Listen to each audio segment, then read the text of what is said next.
time again. It's alright if I stay here, 'cause I don't wanna leave the comfort of this place. 'Cause there's a hunger longing to escape from the life I live when I'm away. So let's go back. Let's get our escape. Come on, let's go there. Let's toss and escape. Can you take me higher? To a place where I'm not seen. Can you take me higher? To a place where I'm going free. Oh, I would like the world to change. It helps me to appreciate those nights and those dreams.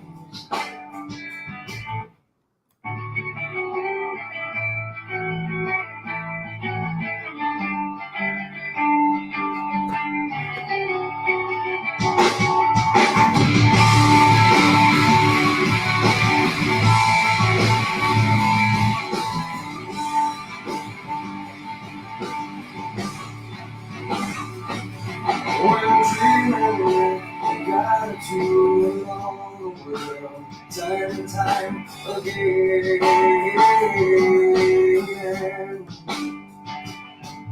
It's alright if I stay here, 'cause I don't wanna leave the comfort of this place.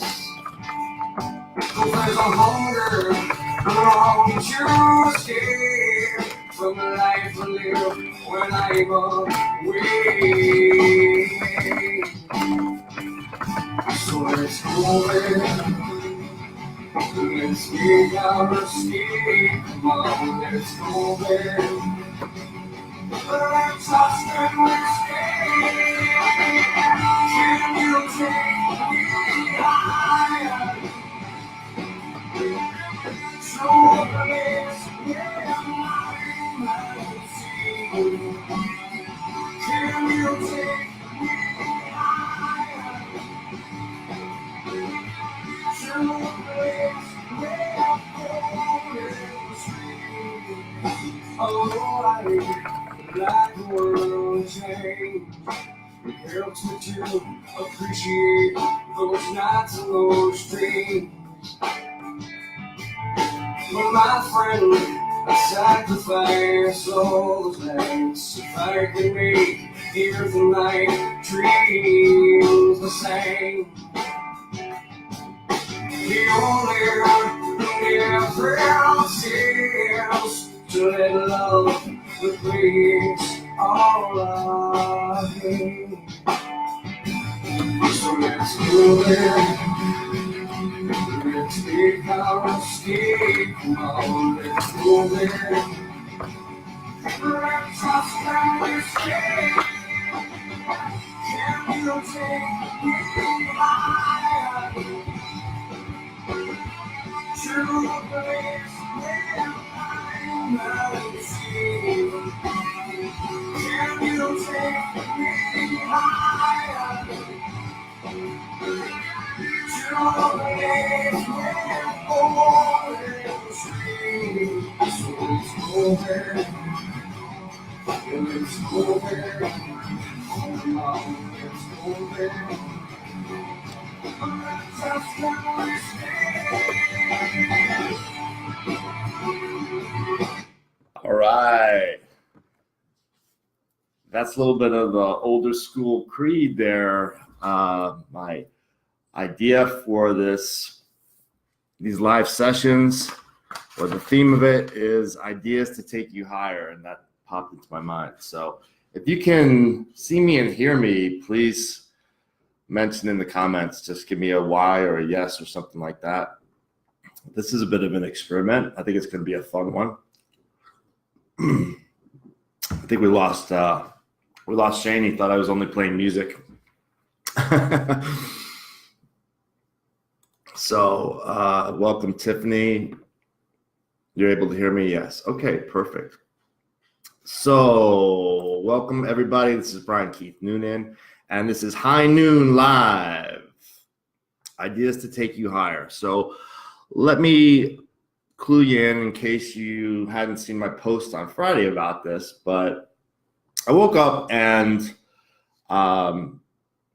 just had sort of an inspired idea to create a forum that entrepreneurs especially can join me midday, most weekdays, and get some positive ideas, get some positive thinking, and get some interaction. Because so many of us that own our own businesses, even if we have teams, they're very often not in the same place we are, and we're also discussing other things with them. So the idea behind this is, so I'm doing it for really 3 reasons. One reason is to replace some of the complaining, groaning, struggling, negative and negativity that you see on the news and in your news feed every day, and replace it with something positive, someplace you can come. Hey, Sean. Hey, Steve Fussell. Semper Fi, brother. One of my Marine buddies from the 90s.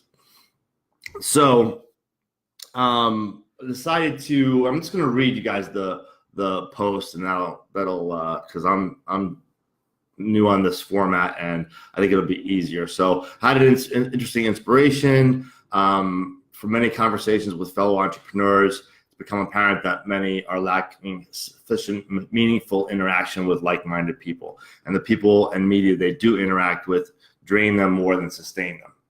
So this is not a good thing for humans trying to achieve great things, as many of us are. So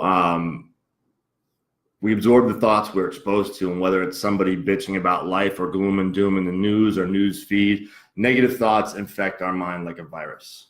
Okay, they really do. And I can't underemphasize that or I can't overemphasize that. What we're exposed to, the people, the ideas, the media, it all gets in there and it affects us. So I hope all of you have coaches or mastermind groups that you belong to. If you don't, and you like what I have to say, we can talk further about that. But if you don't, find one. Find one that, whether it's with me or someone else, find one that works for you and can give you that positive association and that connection with like-minded people, like-minded successful people who are making things happen and not just sitting around bitching and moaning about everything. The right videos, podcasts, and reading are all good ways to combat this, but they're not a substitute for real live interaction. So, hey, Ben, good to see you. So as my own small way to contribute to solving this problem, I'm going to make a habit of jumping on here live on a regular basis at 12 p.m. Eastern time, discuss what I'm learning, studying, experiencing in life and business with you. Pure, uncut, uncensored, straight dope on what's working and what's not for me and for my clients. Hopefully it'll be interactive and thought-provoking. It's meant to be a conversation, so please do. I'm watching the comments here. If you see me turning my head this way, I'm watching to see what you guys say. And this is not going to be a presentation. There are no slides, no PowerPoint. No, there is preparation that goes into it. And today's topic, by the way, is on the concept of commitment. So we're going to get into some interesting ideas about and around commitment. Okay, so this is just meant to be kind of a midday boost for you, where you can we can talk about anything. You can ask me anything. Depending on what time zone you're in, I guess, but it's high noon here on the East Coast. And so that's what's happening. So I thought it would be interesting. I thought it would be fun. It's also outside of my comfort zone. I'm on video all the time coaching with my clients in groups, but this is my first, I think, official live video. So welcome to that. Hopefully it's coming across all right and everything. I think it seems to be working. And I thought it would be fun. So let's have some fun. Let's talk about commitment. And I'm gonna start off by reading a quote to you, one of my favorite quotes to you, that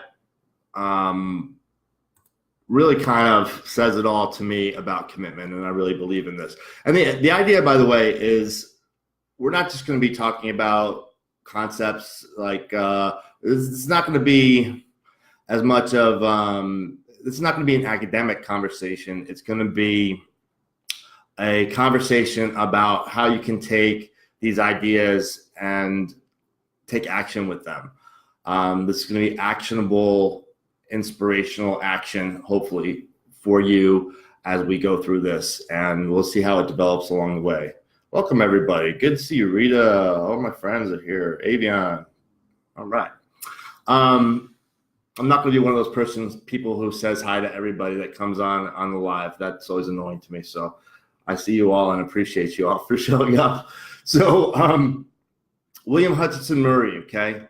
Until one is committed, there is hesitancy, the chance to draw back, always ineffectiveness. Concerning all acts of initiative and creation, there is one elementary truth, the ignorance of which kills countless ideas and splendid plans. That the moment one definitely commits oneself, then providence moves too. All sorts of things occur to help one that would never otherwise have occurred. A whole stream of events issues from the decision, raising in one's favor all manner of unforeseen incidents and meetings and material assistance, which no man could have dreamt would have come his way. I have learned a deep respect for one of Goethe's couplets. Whatever you can do or dream you can, begin it. Boldness has genius, power, and magic in it. And I love that quote, and I've experienced this in my own life when I actually commit to something. The universe moves with you, and whatever your beliefs are of God, providence, the spirit of the universe, the force, whatever the case is, I think, and give me a thumbs up if you guys have experienced how once you really commit to something, and it's sometimes a little scary to commit to something, sometimes going all in on something when you're not 100% sure, feels a little vulnerable, or you can be a little worried about it. But once you actually go all the way, make the commitment of the time, the money, the energy, and so forth to something, the universe responds. I've found that happens. And committing is really, I think we can tell what someone's committed to by what they actually do, right? Who they're being and what they're doing. Not, I'm going to do this, okay? I hear people say, I'm going to do this, I'm going to do that all the time. I'm not interested in what anyone's going to do. I'm not interested in what anybody's going to try to do. I'm interested in what they do. And that's really where our commitment is. That's where, we say, like, I pay attention to their feet. Like, where are they going? What are they doing? Not what are they talking about? Because everybody can, a lot of people can talk a good game, but bottom line is what they stand behind and what they actually do is what makes the difference. And committing is like it's a type of a decision, because you're saying yes and going all in on one thing and by virtue of that saying no to something else. If you find that you're struggling with following through with commitments of important things, we're going to get into that a little bit more as we go along.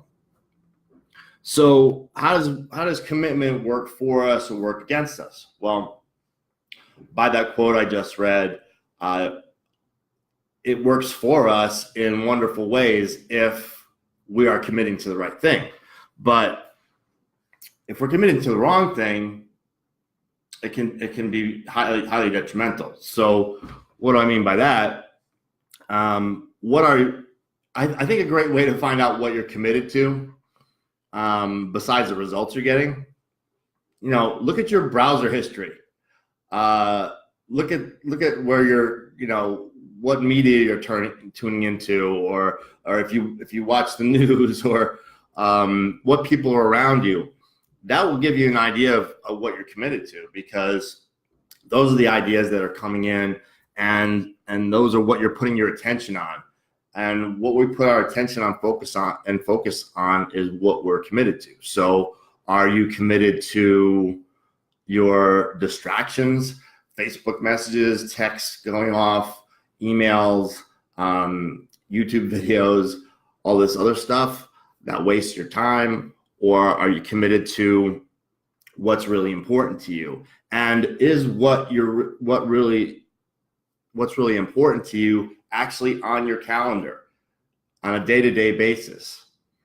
I don't think I can do screen sharing with this here, but I'll keep investigating that, because I like to screen share when I do videos with people. But if you can imagine an iceberg with about 10% of it shows above the water. What we don't see in people's lives are the purpose, the driving purpose, or their why they're doing something, and their priority, how they're choosing to do those things instead of other things. Because everything we say yes to, we're saying no to something else. If we're saying yes to fucking off on Facebook for an hour, we're saying no to something else more important to us that we have done. And I hope you don't consider this fucking off on Facebook, because that's not the intention. So we're not here to do that. This is hopefully something that is important, or will grow to be important to you, if I have good things to say. And I think I have a lot of good things to say. And the people closest to me, some of which are on this call, get to hear it. But I figured, well, if I'm going to be talking about it, I might as well talk about it to you guys too. So good morning, Sean. So everything we're saying yes to, we're saying no to something else. And I was talking about the iceberg. So I'm not going to draw it, because that's a whole other realm that is outside of my my talents and abilities. But imagine the iceberg under the water, the purpose, the driving purpose, or the why, and then the priority of what is important to get done. And then the part above the water is the productivity and the profits for those of us in business. So we look around and we see. And this is from a book called The One Thing, by the way, which I think is I'm going to be mentioning some books here that I think are absolutely essential to entrepreneurs and humans in general. And The One Thing by Gary Keller is one of them. I've taught courses on it and really believe in it. But when we look around, look around your news feed. I mean, not only is that a highlight reel, tend to be a highlight reel of people's lives, but we see the productivity and the profits. That's what's more on the surface. But what we don't see is someone's purpose and the work they've done with that, and clarifying their purpose, and then prioritizing things according to that. There's a process in that book, which I'm happy to go over with any of you outside of this call. And I'm going to be saying probably from time to time, like, just see me after class or whatever. If there's things that I mentioned to you on these lives, high noon lives, just message me about them, and I'm happy to go into them into further detail about them with you. But there's a process called goal setting to the now, where we take what tends to get pushed off. So if you have a someday goal, like something that you want to accomplish in 10 years or 5 years or even 1 year, those things, unfortunately, because of the way the human brain works, they get deprioritized because they're not that tangible. They get pushed off. So we get caught up with daily activities and distractions, very often distractions. There's the Covey time quadrant is another really cool thing to take a look at in terms of what's urgent and important, urgent but not important, not important and not urgent, et cetera, in terms of things in your life and how to manage those things. But bottom line is, these goals, these further out goals, which are often our most important goals and the things that are going to contribute the most to our lives and to our legacies and to our families and to our own fulfillment, they get pushed off because of the running around, daily distractions, if we're not careful. So if we don't have them actually on our calendar as a priority and working a little bit toward it. So for instance, it's basically a reverse engineering process. So if I want to have 5 books written in 10 years, well, in 5 years, I need to have 2.5 of them written, and in 1 year, I have to have, et cetera, and you bring it to 1 year, 1 month, 1 week, 1 day, and it might end up that you're writing 15 minutes. You're writing for 15 minutes a day, or you're writing for a half hour a day, and just having that in there. I find with my own calendar, I like it to be very full, and I create my calendar in a different way than most people do. I go through the year and I put in vacations and long weekends first. I put my personal time second, whether it's anything for personal well-being, sleeping, working out, reading, meditating, et cetera. Then I put my family time on there. Then I put work and my other priorities. So I know I have a very full calendar in appearance because all those things are blocked out, time blocked out that way. And I know that I can just go through and see per the time of day what important pillar of my life that I'm working on and what important tasks that I'm working on. And rest and recreation is just as important as work. Nothing falls through the cracks. And when someone makes a request of me, I can look at that, and I have, if I keep integrity of keeping the appointments with myself and with my family and with my work and my clients and all those things that are on there, I can say no a lot more easily. And saying no is a hugely powerful skill to have, okay? Because remember, saying no, you're saying no to something that's not as important or not a priority in order to say yes to what you've already established by doing some foundational work on what your purpose is, what your why is, what you're trying to accomplish here on planet Earth while you're here. You've gotten all those things into your calendar already and planned out so that you can easily say, I can't do that. Or I can't do that now, but look at your calendar. I can do it in 2 hours or 2 days or whatever. So welcome everybody. Based on what we've been talking about so far, I appreciate all the hellos. Any questions, any thoughts, feel free to go at it in those comments there, and it'll help our conversation to evolve. I'm going to keep going through my bullet points here, but if anybody has anything to say or ask, please do that. So I use a metaphor in terms of our purpose is our armor, and our calendar is our shield, and our priority is our sword, where we're cutting out things that are of little value to ourselves and others. And part of the reason that we put on the things for ourselves and our own personal well-being first is that in the same way on an airplane, you're told to put your own oxygen mask on first, okay? Many of us here are in helping professions of coaching and consulting and things like that. But no matter what you do for a living, if you're not okay, we can't give away what we don't have. So if we're totally burnt out, stressed out, overworked, et cetera, then even though we feel like we're doing that for other people, and we might be overextending ourselves for other people, we're not nearly as effective as we could be.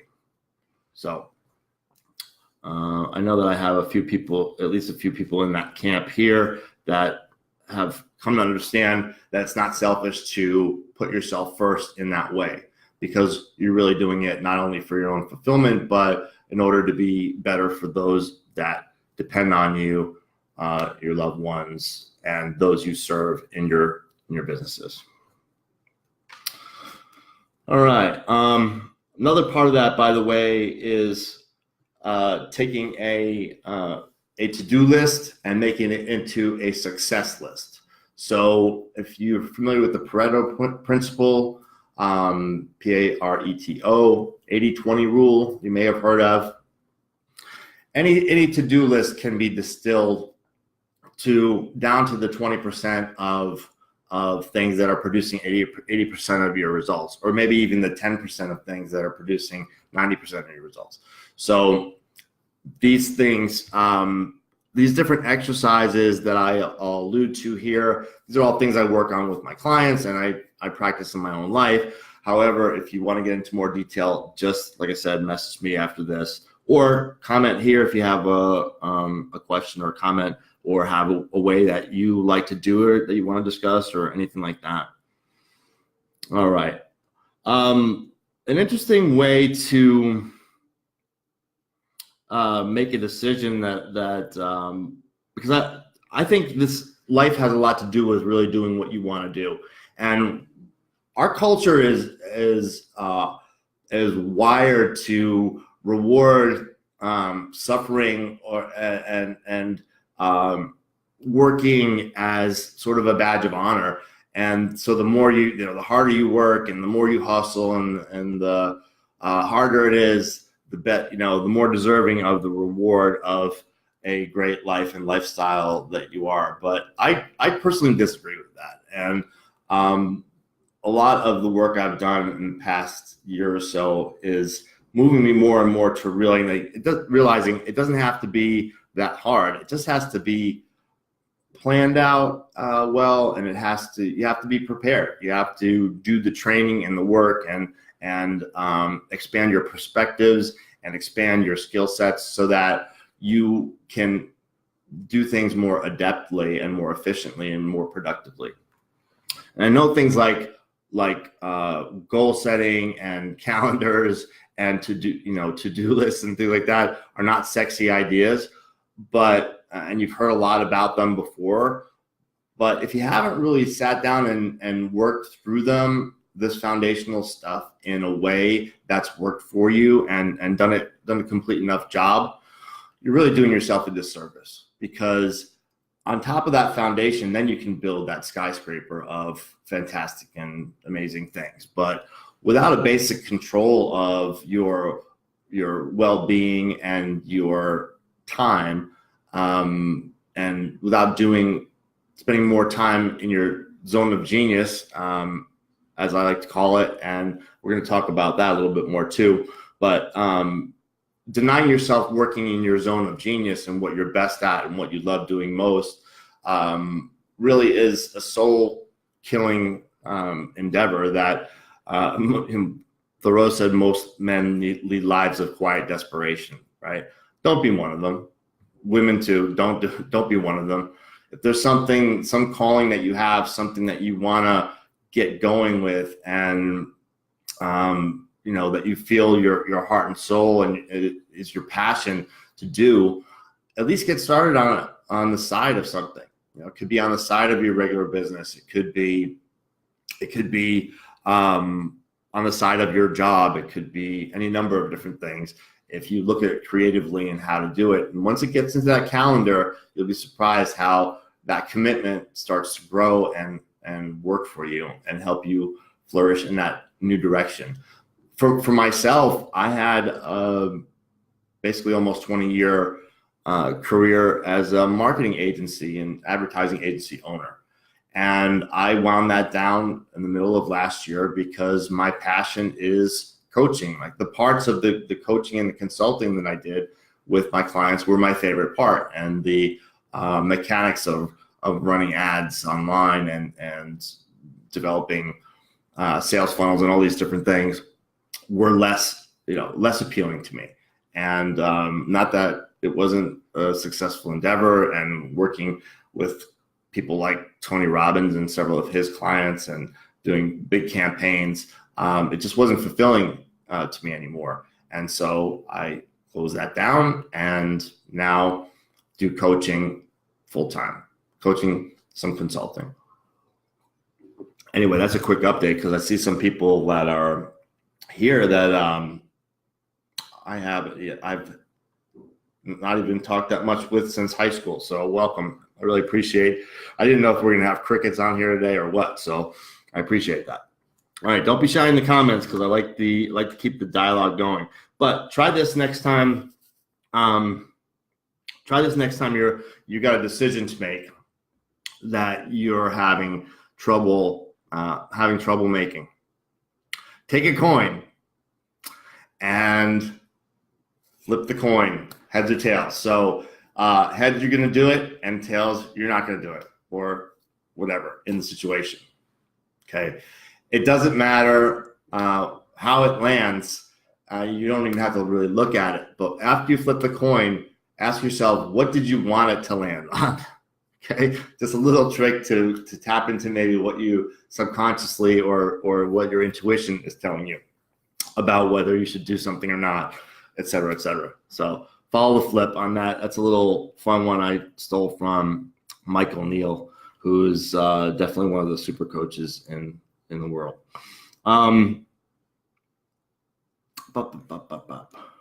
All right, we've been going here for about a half hour. That's cool. I've got a few more things for you. I appreciate you hanging in.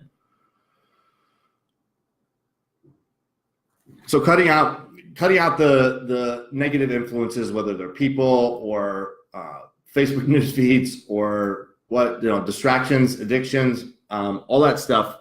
Cutting that stuff out, really replacing it with something positive. Take the time to figure out, all right, well, what's really important to me here, and make sure that's what's populating your calendar. And if you fill it up with all those important things, then it's very easy to say no or to turn away from something that is just a distraction or not serving you. I also have a bunch of tools in terms of apps and different methods, including what I call my one success system, which is a combination of some different apps to help manage time, priorities, success lists, et cetera, and goals. So talk to me after on that stuff if those things are of interest to you. There's a lot of free and very low cost ways to help help make this process easier and more automated. I wanted to talk a little bit about integrity also, and this has to do with having integrity with ourselves and also the people that we make agreements with. And a commitment is a type of agreement. So if anyone is having problems showing up, problems following through, things like that, I have a pretty simple definition of integrity that I've put together over time, and I'm going to hand it off to you and see how it works for you. And it just helps me keep things in line with my key relationships and with my clients and with myself as well. Because when you put those appointments on your calendar, by the way, you got to keep the appointments with yourself. So that's keeping integrity with yourself. If you put on, you put workout on there, you got to work out. You don't have to put working out on there, but I'm saying that because that's one of my ones that I duck out on a lot. So, I am by no means any type of guru or perfect at any of this, but I continually improve on those things on a daily basis because I practice them. And what I'm getting around to here is I make them a habit.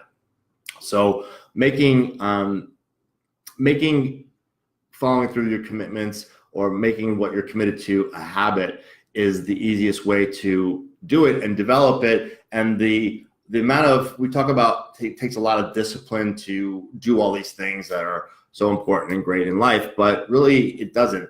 The curve of the discipline required as you create a habit, it starts out here, and over time, hopefully this goes the right direction for you guys. It looks like it's going the opposite, but it's a descending curve of discipline that's required, of self-discipline that's required. And I have some free literature on habits that you may like a lot too, that I've been posting in some of my groups and things like that. So if you're not part of my world of the coaching and consulting that I do, please just message me, and I can give you a bunch of stuff that will at least get you started and help you make some progress in any of these things that we've been discussing today. So, definition of integrity: doing what you said, how you said you'd do it, by when you said you'd do it. And then, if that needs to be changed, communicating to the person who you have the agreement with as soon as you know you're not keeping that agreement, you're not keeping that integrity, because life is, none of us are ever in perfect integrity. Okay, life is going to happen. Something's going to happen where you're not going to be on time, or the deadline's going to be missed, or you've got to change a plan with someone. But as soon as you know, just to out of respect to them, let them know that it's changed.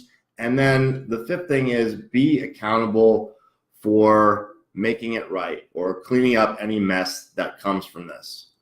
Okay, so what you're going to do, how you're going to, what you're doing, how you're going to do it, by when you're going to do it. Let them know if anything changes, and be accountable for making it right and cleaning up the mess. So if you keep that framework and that definition for yourself in mind, and hold yourself to it, not only with other people that you make agreements with, because we're making agreements all the time, right? I'll see you at 10. I'll go with you and the kids to this on Sunday. I'll do this. I'll do that.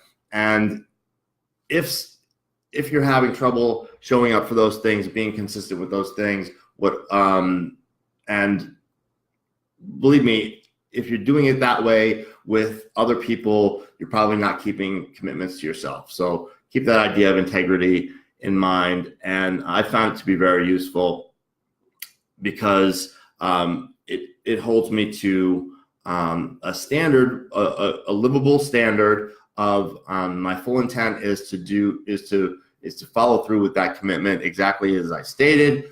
But if it changes and has to change, then I'm going to let you know right away, and I'm going to make up for it in a way. And people will trust you and believe in you a lot more if you hold yourself to a standard like that. Jimmy's saying that the habit tracker, Jimmy was in one of my groups. We're studying the one thing and some of these other ideas, and we use this habit tracker that you can keep track of habits that you're developing, good habits that you're developing, and you basically just check it off, and you create a streak of days that you actually did it or didn't do it.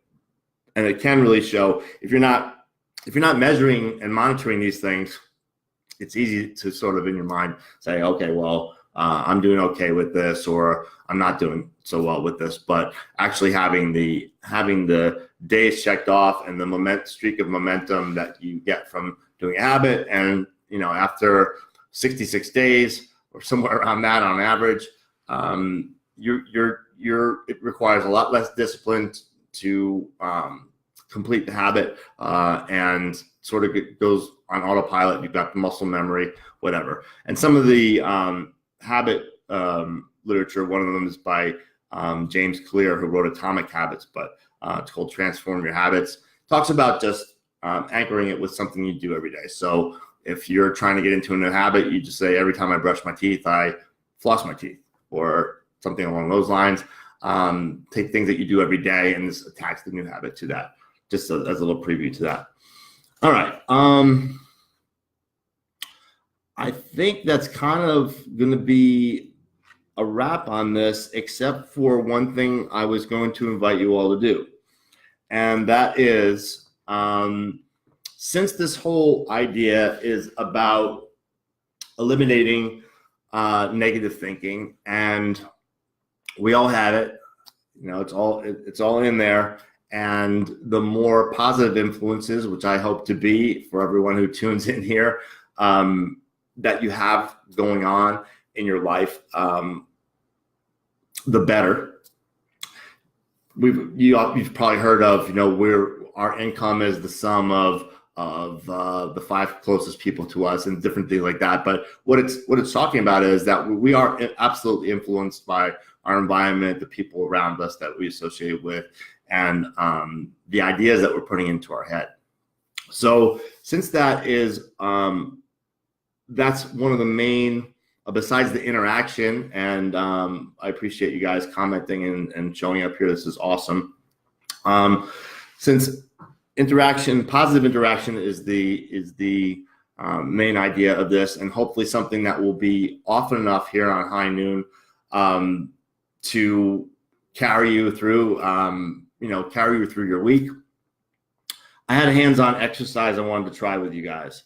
And if you have something to write, grab it. And this is from a book called The Joy of Genius that I'm reading. And it's by a guy named Gay Hendricks, who wrote a book called The Big Leap, which many of you may have read, which is an awesome book about limiting, about getting rid of limiting beliefs.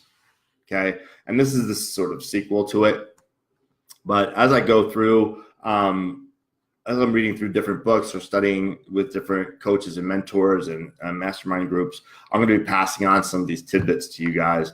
And there is an exercise at the end of chapter 1 that is really cool.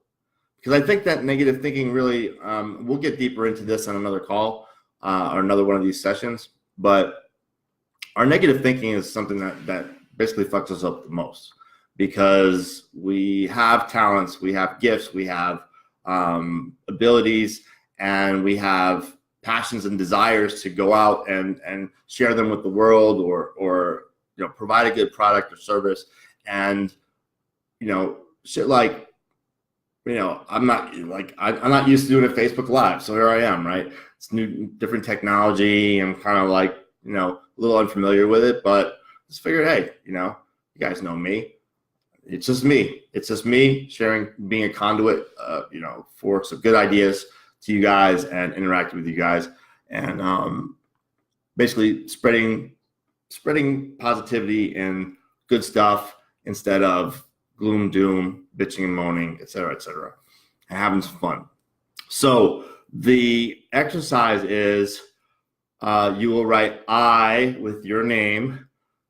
This goes back to commitment, okay? I with your name. So I, Brian Keith Noonan, commit to ending my negative thinking and liberating my true creativity.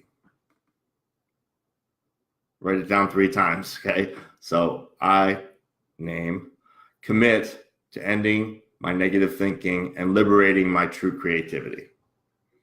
If we can free up some space, quiet down the noise and center ourselves, and I'm a big proponent of meditation for that. If you're not meditating, trust me, you're missing out.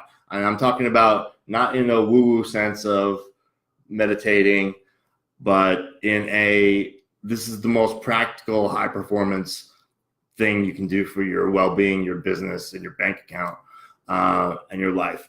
So talk to me more about meditation. I'm sure I'll do a session on that on here as well. So I encourage you, try out that exercise. It will make more sense because I'm going through the book, so I'll mention it as we go along through these High Noon sessions. And so there'll be progress. And grab the book if you want. I think it's fantastic so far. But The Big Leap, I can vouch for because I read the whole thing. The Joy of Genius, I I'm only just starting, but Hendricks talks about the zone of genius, and the more that we can include our zone of genius in our everyday work and life, the happier we are, the more fulfilled we are, the more successful we are. So as far as who's on the call here, and if you guys are, I can't tell who's what here as far as watching or not, but if you're still on here, are you guys primarily, do you feel like your business or your work is in your zone of genius, not in your zone of genius, or somewhere in between? If you don't mind commenting, I'd be interested to see on here. I don't even know. Like, I could be talking to myself right now. I think there's at least 2 people because there's something next to the eyeball. But anyways, if you are game, write out that exercise. I, Brian Keith Noonan, commit to ending my negative thinking and liberating my true creativity. And we will continue this conversation with our next session. Sound good? All right, guys. I appreciate you coming, and keep an eye out for High Noon in the coming days. I'm committed to do this 5 days a week at the same time. I'm choosing the days though, so if it doesn't work out to be every weekday, then I'll throw in some weekends or etc. Please like my page at The One Coach on here on Facebook. That's where I'm putting the events, and then you'll get notifications about when I'm going live like this. All right. Appreciate you guys. Thanks for coming, and I'll see you next time. Peace.